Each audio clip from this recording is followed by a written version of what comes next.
ভাই রে ভাই, এটা কি শুনলাম? জামায়াতের আমিরের ছেলে কি করতেছে? ভিডিওটা দেখুন।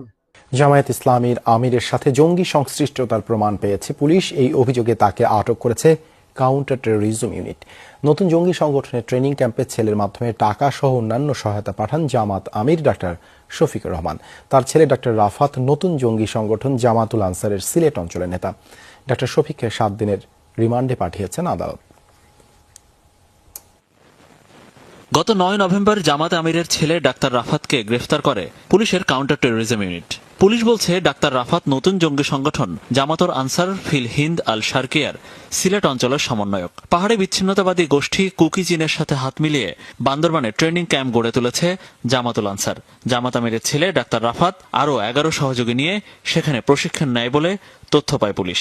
আরও তদন্ত করে পুলিশ জানতে পেরেছে ছেলেকে প্রত্যক্ষভাবে সহযোগিতা করে জামাতের আমির, আর্থিকভাবে সহায়তা এবং নিজের বাড়িতেও জঙ্গি সংগঠনের সদস্যদের থাকা খাওয়ার ব্যবস্থা করেন তিনি। সিলেটের বাসায় এই ডাক্তার রাফাত তার অন্যান্য সহযোগীদের নিয়ে বিভিন্ন সময় এই জঙ্গি সংগঠনের দাওয়াতি কার্যক্রম করত এবং যার পুরোটাতেই পুরো বিষয়টি ডাক্তার শফিক অবগত ছিলেন এবং ক্ষেত্র বিশেষ তার সমর্থন পেয়েছেন, তার সহযোগিতা পেয়েছেন এবং তিনি যে হিজ্জত করেছেন, ডাক্তার রাফাত তার 11 জন সহযোগী সহ হিজ্জত করেছেন, এই পুরো ব্যয়ভার ডাক্তার শফিক নিজে বহন করেছেন।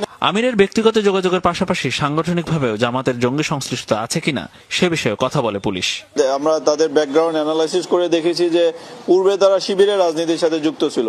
এখন এই দুটি সংগঠনের সাথে হয়তো পরস্পর বোঝাপড়া থাকতে পারে। শীর্ষ পর্যায়ের জঙ্গিদেরকে গ্রেপ্তার করেছি, তাদের জিজ্ঞাসাবাদেও আমরা এরকম কিছু তথ্য পেয়েছি যে তারা জামাতে ইসলামী সংগঠনের কাছ থেকেও সহযোগিতা পাচ্ছে। ছেলে ডাক্তার রাফাতকে যে যাত্রাবাড়ির থানায় দায়ের করা সন্ত্রাস বিরোধী আইনের মামলায় আটক করা হয়েছিল, সেই মামলায় গ্রেফতার দেখানো হয় ডাক্তার শফিকুরকে। রাজধানীর বসুন্ধরা আবাসিক এলাকা থেকে আটকের পর মঙ্গলবার দুপুরে নেওয়া হয় সিএমএম আদালতে।